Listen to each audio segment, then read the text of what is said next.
Olá, pessoal, aqui é Ana Maria, do canal Dia a Dia na Escola, e hoje eu vou falar para vocês sobre a BNCC. Vocês sabem o que é a BNCC? Quando surgiu isso? O que é a Base Nacional Comum Curricular?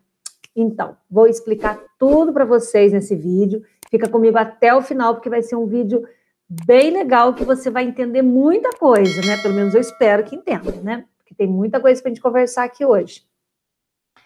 Vamos lá. Como que era a escola que você estudou? Eu não sei se é igual à minha escola. Eu, por exemplo, sou da geração moral e cívica. Nessa geração, até 1988, era uma geração, gente, que a gente não tinha ansiedade, não precisava ter ansiedade, porque eu sabia exatamente o que a escola me oferecia, eu ia estudar, eu ia formar, trabalhar, constituir família, e um dia a gente morre. Então a gente não tinha ansiedade, a gente sabia o que ia acontecer. De 88 para cá, com as tecnologias, muita coisa mudou. A geração de hoje é uma geração extremamente ansiosa, porque ela não sabe o que vai ser o dia de amanhã dela, ela não sabe o que vai acontecer com ela, e são tempos diferentes. Mas vamos entender como que era antes. Antes, lá na geração Educação Moral e Cívica, né? Não havia obrigatoriedade de estudo, o pai ou a mãe colocava o filho na escola se ele quisesse, tá? Normalmente eles iam trabalhar, alguns colocavam na escola, outros não.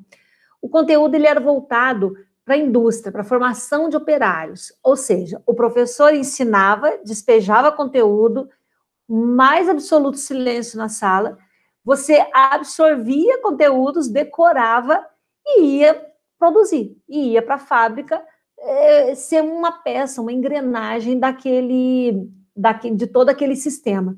Então, o conteúdo era extremamente tradicional, era um período de ditadura, que era passado para os alunos o que o governo queria que os alunos soubessem, por isso que a educação moral e cívica ela era para educar, né, os jovens da época, com amor à pátria, com amor à bandeira, com amor ao país, com defender o país acima de tudo. Enfim, era uma filosofia que o governo queria, na verdade, adestrar toda a população que estava aqui. Bom, os professores normalmente eram militares, eram professores, e as professoras, as poucas mulheres que estudavam, que eram filhas de fazendeiro, de pessoas, né, com um recurso maior, elas viviam em colégio interno, formavam magistério e davam aula para ocupar o seu tempo. Não era considerado uma profissão. Ela dava aula e muitas vezes ela ficava 6 meses, 1 ano, 2 anos sem receber, porque ela era bancada pelo pai ou pelo marido. Então, a obrigação dela era constituir família. Sobrou tempo? Vai lá e dá aula. Era essa a filosofia, a mentalidade daquela época. Mas, depois, em 1988, as coisas mudaram, porque veio a Constituição. E com a Constituição, gente, primeira coisa que colocaram foi o ensino religioso como matéria facultativa. Essa disciplina, até então, o aluno voltava no contraturno, ele fazia a catequese, que era específica da religião católica, e ali ele fazia a primeira Eucaristia, tudo na escola, e na igreja depois fazia a primeira Eucaristia, beleza, fazia a crisma, tudo certinho. Quando foi com essa Constituição, né, em 1988, aí não, aí a educação e ensino religioso ficou ecumênica, se tornou ecumênica, tanto que a partir daí pastores, pessoas de várias religiões puderam dar aula também, porque até então eram só pessoas católicas, agora não, são pessoas cristãs, tá? E o ensino fundamental regular, ele começou a ser a língua portuguesa segurada às comunidades indígenas, também utilizado na sua língua materna e processos próprios de aprendizagem. Então, começou a valorizar a educação local, a educação da sua região, do seu lugar ali. Nessa Constituição, houve um capítulo, que é o 3, específico, relacionado à educação, cultura e desportos. E houve mudanças com relação à educação. Nós não tínhamos mudança, gente, há muito tempo. Essa resolução aí, essa Constituição é que realmente começou a colocar uns pingos nos is aí. Então, com relação à educação, a educação básica se tornou obrigatória e gratuita dos 4 aos 17 anos de idade, assegurada, inclusive, a sua oferta gratuita para todos os que ela não tivessem acesso na idade própria. Então, até então, essa era a pessoa entrava na escola com 6 anos de idade, tá? Não era obrigatório, mas entrava com 6, porque era oferecido prézinho naquela época, e depois primeira, segunda, terceira, aí seguia séries. E a partir daqui, a gratuidade começou a partir dos 4 anos. E aí, gente, no artigo 29, a educação infantil era a primeira etapa da educação básica, e ela tem por finalidade o desenvolvimento integral da criança até 6 anos de idade, tanto nos aspectos físico, psicológico, intelectual, social, completando a ação da família e da comunidade. Então, é um trabalho em conjunto, tá? E a partir daí também, a educação infantil é oferecida em creches, que eram entidades equivalentes, tá? Para crianças até 3 anos, e pré-escola, que era para crianças de 4 a 6 anos de idade. Lembrando que creche é obrigação da prefeitura. E hoje em dia, as pré-escolas também é obrigação da prefeitura, de qualquer prefeitura da sua cidade. E, atualmente, o 1º ao 5º ano também é de responsabilidade da prefeitura. Nessa época, não. Nessa época, era só as creches. E a pré-escola, do 6º ano ao ensino médio, é responsabilidade do Estado, e faculdades é responsabilidade do governo federal. Bom, então lá no artigo 31, a educação infantil, a avaliação dela vai ser o registro do seu desenvolvimento. Inclusive lá menciona como tem que ser a avaliação, que tem que ser tipo uma anamnésia, o que a criança progrediu, tem que ser um registro para a promoção dela. E lembrando que nenhuma criança de educação infantil é reprovada, nunca, não existe reprovação na educação infantil, tá? Em 96 vem a LDB, que veio para completar e regulamentar ainda mais a de 1988, né? Então a LDB, ela veio para afirmar que a educação realmente é obrigatória e é responsabilidade da família e da escola, que tem que trabalhar em conjunto. Em 97 foram os parâmetros curriculares, né? Foi muito legal isso aqui, eu gostava muito desse material, por sinal. Ele, a princípio, né, 97 foi o do 1º ao 5º ano, onde vinha todas as disciplinas, o que cada professor deveria trabalhar em cada disciplina do 1º ao 5º ano. Era um livrinho assim de cabeceira dos professores. Em 98 foram os PCNs do 6º ao 9º, vinha todos os conteúdos por disciplina, o que o professor deveria seguir, tá? E em 2000 foram os PCNs do ensino médio, que era cada conteúdo do ensino médio, o que tinha que ser trabalhado certinho, tá? Veio bem explicado. Em 2008, gente, funciona até 2010 o programa Currículo em Movimento, em busca de melhoria de qualidade da educação básica. E aí esse currículo, ele deu uma mexida na educação infantil, no fundamental e no ensino médio.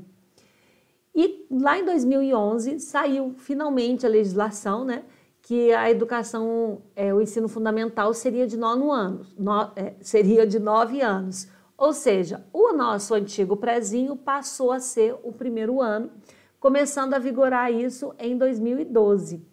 Então, a educação infantil ficou até 5 anos e do 1º ano em diante era ensino fundamental. Essa portaria, tá?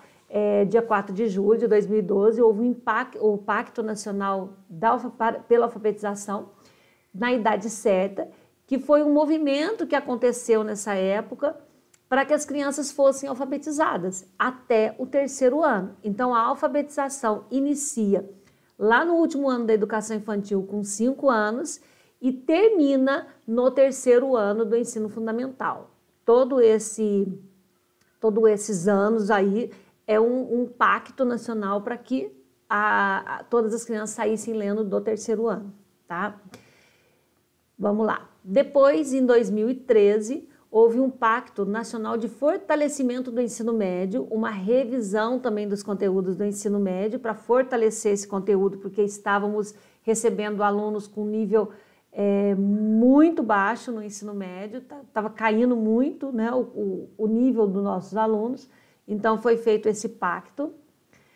Em 2014, o CONAI, ele regulamenta o Plano Nacional de Educação, né, o PNE, com vigência de 10 anos. O plano, gente, esse CONAI foi uma conferência, vamos falar assim, e eles fizeram um pacto de 10 anos, onde a educação tinha 20 metas para melhoria da qualidade da educação básica, e 4 delas eram voltadas para o currículo. Em termos educacionais, nós estamos um dos últimos países em termos de educação. A nossa educação vai muito mal, obrigada. Então, assim, por conta disso, como o nosso parecer mundial está muito baixo, foi feito esse pacto aí, essa melhoria nessas 20 metas para que o ensino melhorasse, e 4 eram voltadas diretamente para o currículo.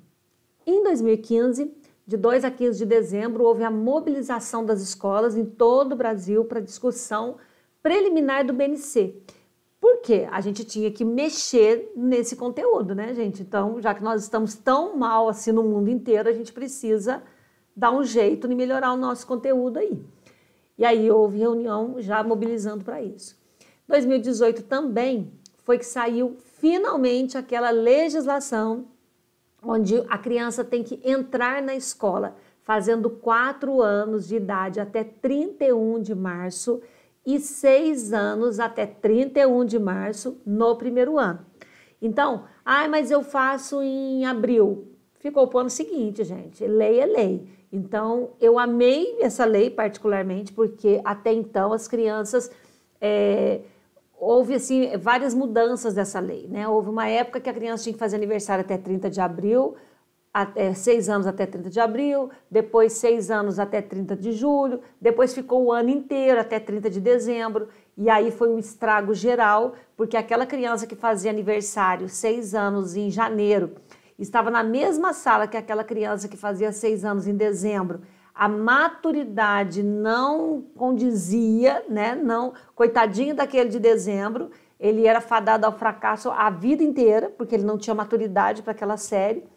Então, finalmente, né, o governo parou de ceder às pressões das escolas particulares e dos pais e fixou a idade de 6 anos até 31 de março. Então, ele tem que fazer 6 anos no primeiro ano até 31 de março.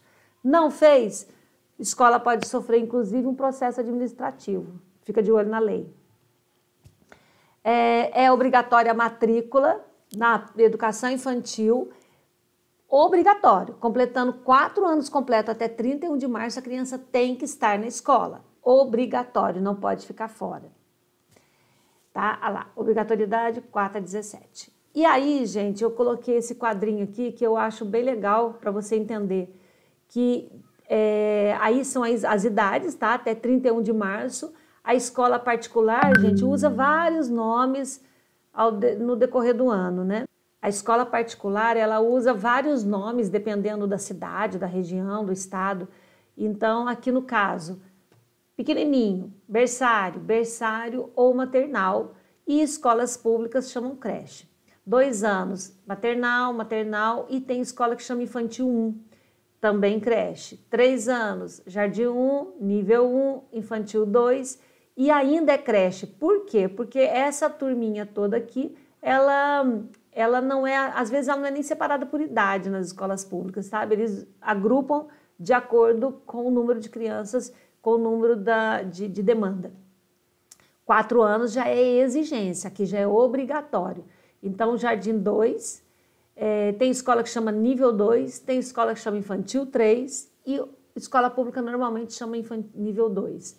Com 5 anos, Jardim 3, nível 3, infantil 4 e escola pública nível 3, tá? 6 anos, que era o nosso antigo prezinho, é primeiro ano para todo mundo. E vamos lá, o que que se aprende? O que que é o conteúdo da BNCC, né? Na educação infantil, gente, os conteúdos, os currículos, eles precisam ser elaborados seguindo eixos estruturantes que correspondem aos 6 direitos de aprendizagem e desenvolvimento. O conviver, o brincar, o participar, o explorar, expressar e conhecer-se. É isso que a criança tem que aprender na educação infantil, em resumo, tá? Tem que ser tudo em torno disso. Além disso, a gente tem 5 campos de experiência, que é o eu, o outro e nós, corpo, gestos e movimento, traços, sons, cores e formas, escuta, fala, pensamento e imaginação, espaço, tempo, quantidades, relações e transformações. Lembrando, gente, que cada faixa etária vai ter o mesmo conteúdo, só que aprofundado a cada ano. O conteúdo da BNCC, ele é em espiral. Então, a criança, por exemplo, o eu, quando é bebezinho, ele vai olhar no espelho, ele vai se identificar, vai ver o seu corpo. Na educação infantil, gente, entrou lá no infantil 2, ele começa a olhar no espelho, vê que ele tem cílios, vê que ele tem o nariz, vê que ele tem a boca, o cabelo. No infantil 4, qual é a função dos meus cílios? Qual é a função da minha boca? A função do meu nariz? Por que eu tenho pelinho no nariz? Por que eu tenho sobrancelha? Os cílios? Quando ele entra lá no primeiro ano, ele já vai, é ele na família dele. Nossa, eu estou aqui, eu tenho meu pai, minha mãe e meu irmão. Quando ele vai lá no segundo ano, ele vai ver que é ele na família dele, mas ele tem primos, ele tem tios, já ampliou mais o mesmo tema. No terceiro ano, é ele com a família, localizado numa escola, né, localizado numa cidade. Quarto ano, ele está localizado no estado. Quinto ano, ele está localizado no mundo. Então, tá vendo como vai ampliando o conteúdo? Eu dei um exemplo assim rapidinho aqui, que é o eu e vai abrindo e ampliando. Porque o nosso conteúdo é espiral, é sempre o mesmo conteúdo, mas aprofundando a cada ano. É muito normal. Outro dia na escola, uma criança ainda virou para mim e falou assim: ai, tia, eu estou estudando a mesma coisa que o meu irmão. Eu estou no primeiro ano estudando dinossauro e o meu irmão está no 7º estudando dinossauro. É lógico, é o que eu falei, conteúdo espiral. Ele está vendo uma parte do dinossauro, o irmão está vendo outra muito mais aprofundado lá no 7º ano. Então, isso vai acontecer realmente, tá? Porque o conteúdo tem um significado maior aí para eles. Ensino fundamental já é estruturado em 5 áreas do conhecimento: linguagem, matemática, que também tem artes, tá, ali junto, ciências da natureza, ciências humanas e ensino religioso. Já no ensino médio, é linguagens e suas tecnologias, matemática e suas tecnologias, ciência da natureza e suas tecnologias, ciências humanas e ciências aplicadas, tá? E também na BNCC você vai ver que tem competências. Que competências são essas? A primeira competência aí, gente, que é a mobilização do conhecimento, das habilidades, das atitudes, valores para resolver demandas complexas da vida cotidiana, pleno exercício da cidadania no mundo do trabalho, sociedade justa, democrática e inclusiva. O que significa isso? Todo o conteúdo da BNCC, educação infantil, fundamental, ensino médio, é voltado para despertar o conhecimento, despertar a curiosidade do conhecimento, de descobrir o conhecimento. Ele quer aprender. Eu sempre dou um exemplo nos meus vídeos e vou falar aqui para você entender, que você vai entender o que eu estou querendo dizer. Por exemplo, um menino, ele mora numa casa que não tem energia elétrica. É um problema. E o que essas competências, elas querem que você consiga resolver os seus problemas do cotidiano, do dia a dia. Eu não tenho energia. Tá, como é que eu vou trazer energia para minha casa? Ele vai na biblioteca, ele pesquisa, ele pede ajuda do professor, ele vai pesquisar sobre isso.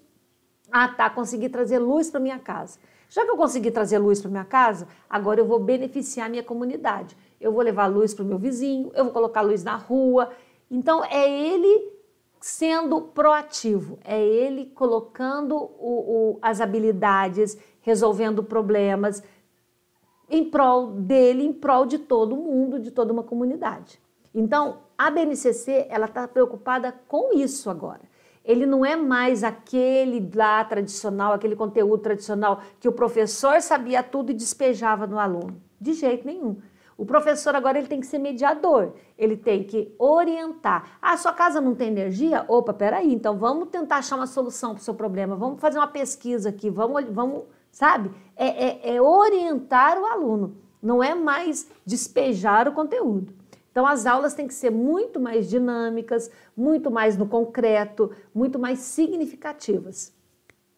Segunda competência da BNCC. Exercitar a curiosidade intelectual e recorrer à abordagem própria da ciência. Gente, ele quer que o aluno investigue causas, elabore hipóteses para resolver os problemas, crie soluções, inclusive tecnológicas. Porque hoje em dia, gente, se ele quer conteúdo, ele vai na internet, vai no Google, ele pesquisa e descobre tudo. Então ele não precisa mais do professor para passar conteúdo. Ele precisa do professor para despertar a curiosidade e conseguir resolver os seus problemas.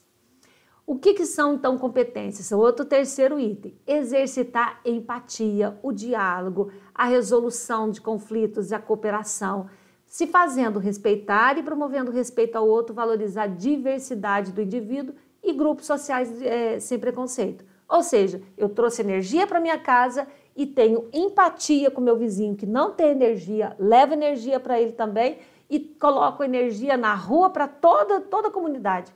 É empatia, é se sensibilizar com o problema do outro e arrumar soluções para resolver o problema de todo mundo. Gente, a BNCC veio para fazer pessoas valorizarem a ciência, valorizar a curiosidade, valorizar o pensamento, valorizar a pesquisa. É isso aí. Espero tê-los ajudado, espero que vocês tenham entendido, porque as 10 competências que englobam, né, a BNCC é o conhecimento, é o pensamento científico, crítico e criativo, é o repertório cultural, é a comunicação, a argumentação. Eu acho que é isso. Não existe acho. Ciência não existe acho. Então, vamos lá. Cultura digital, autogestão, autoconhecimento e autocuidado, empatia, cooperação e autonomia e responsabilidade. Essas são as competências. Isso é a BNCC, da educação infantil até o ensino médio. Depois tem mais. É isso aí. Um grande beijo no coração. Tchau!